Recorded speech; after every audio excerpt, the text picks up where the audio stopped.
Illegal dumping continues to be a growing concern throughout our community, and the city has been dedicated to building stronger and safer neighborhoods by providing resources to prevention, education, and enforcement. Today on City Chat. From the Department of Public Service, Division of Refuse Collection Administrator Tim Swauger is here to talk to us about the city's recent update to the Columbus City Code Title 13. Hi, Tim. Thank you for joining us on City Chat. This is your second time coming onto the show. Well, thank you, and I enjoyed it last time, and looking forward to this.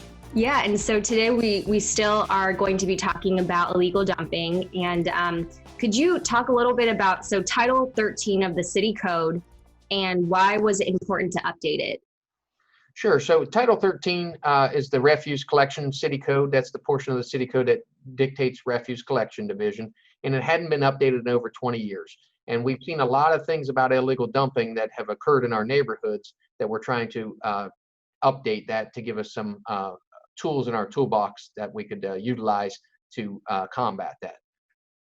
I see. And so how will Title 13 help fight illegal dumping?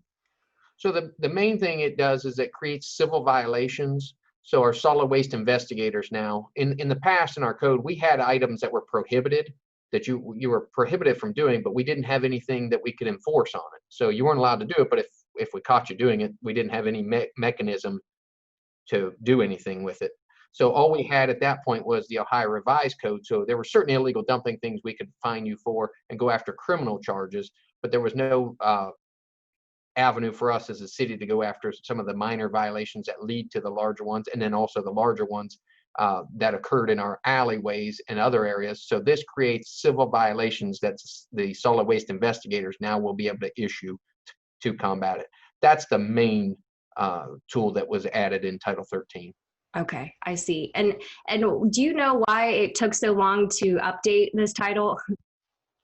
Yeah, so the mayor's illegal dumping initiative that took place 2 years ago, when we started looking at that, we started getting a lot of feedback, and then Councilmember Remy held some litter summits. So we went around the city, listened to the residents.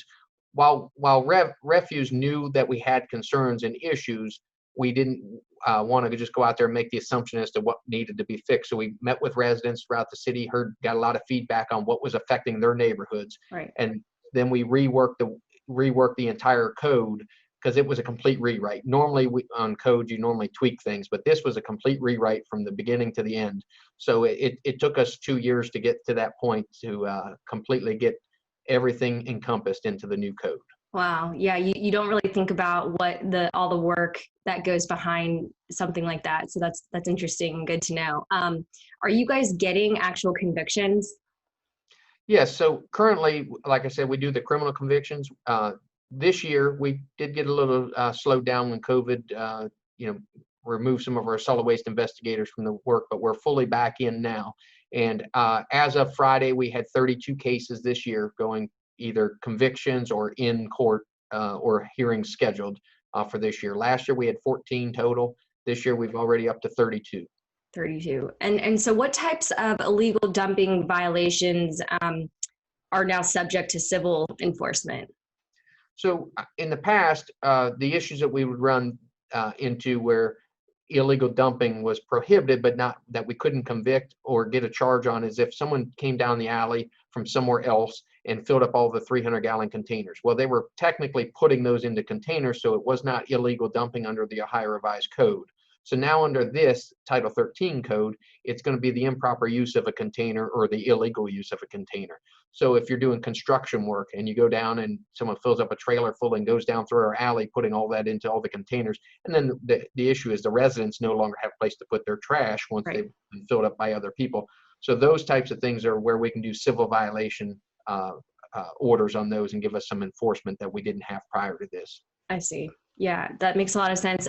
Does Title 13 help address the illegal dumping of construction? You were talking about that, and debris in city alleys, and that has taken over a lot of our neighborhoods.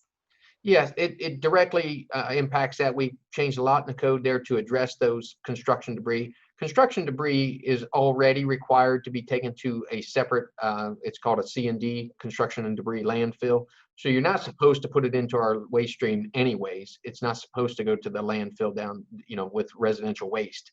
So what this did is it strengthened that, and then it gives us the ability to cite and write violations for people that are putting that construction debris into the waste stream. And it gives us some teeth to what we already had prohibited, but had no way to enforce. So it really addresses that area and makes sure that people understand that construction debris has to go to a separate landfill at the owner's cost, not at the residents of the city's expense. Right. Yeah. And so Title 13 on residential trash collection, what impact does it have on them directly? Sure. So for them directly is, as a resident, it talks about when your trash container can be set out, your recycling container be set out, because there's always been a lot of discrepancy and over. It said the old code used to say 12 hours prior to 24 hours after. So in the new code, we simplified that. Now we're saying 6 p.m. the day before till 2 p.m. the day after. So we set exact times. That way there's no dispute as to what time the truck got there, what time did we finish for the day. It held the same thing because we worked 6 a.m. to 2 p.m. So it's holding the same area, but we just clarified the code on some of those issues. We clarified the code on that they're required to bag their trash. Everyone's required to bag their trash before putting it in the waste receptacle. With that being said, I want to make sure everyone understands that we do not bag recyclables. Recyclables are not to be bagged before putting them in the container because it's not good for the system that we use. But your municipal waste, your solid waste coming out of your residential trash is required to be bagged. So we clarified some of those things for the resident to make it clear as to what they have to do. That's great. And, the mayor, we've heard, over and over this emphasis on neighborhoods. Why, in your opinion, is illegal dumping like such a big thing that we need to fight in order to have safe and stronger neighborhoods?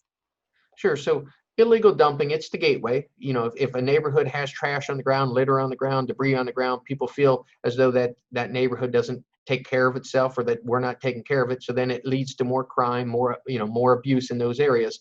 So that is the doorstep that as someone drives down that street, what do they think of the neighborhood? They see that trash and debris. So it's critical that we get that off the street, that we hold people accountable, that we let people know that we care, that we're going to stop this. And the only way to stop it is through this enforcement. So that then lets people know that we care about the neighborhood, they care about the neighborhood. And when you have that, it builds synergy into those neighborhoods and lets everyone understand that it's important to have respect in those neighborhoods. Yeah, absolutely. That was really well said. Do you have any last thoughts that you want the public to know, and just talk a little bit about why this is so important to you? Yes. So as you've heard earlier, this is something we've been working on for 3 years. The last 2 years really hard with the mayor's office and council members on this.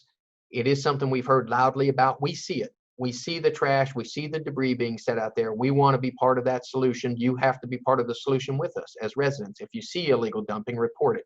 If you can get video of it, if you can get license plate numbers, anything that you can do that helps assist us in holding people accountable, we will take that information and work toward getting convictions on this. It is something that really affects the day-to-day life of every resident in the city. What our neighborhoods look like and the debris and litter that's on the ground is a direct result of actions of our residents and our visitors to our cities. We have to put a stop to it and hold people accountable if we want these neighborhoods to clean up. Well, thank you so much, Tim, for talking to us about this update. Thank you so much for coming on to the show. I thank you again. I'm Josie Smith. Thanks for watching City Chat on CTV.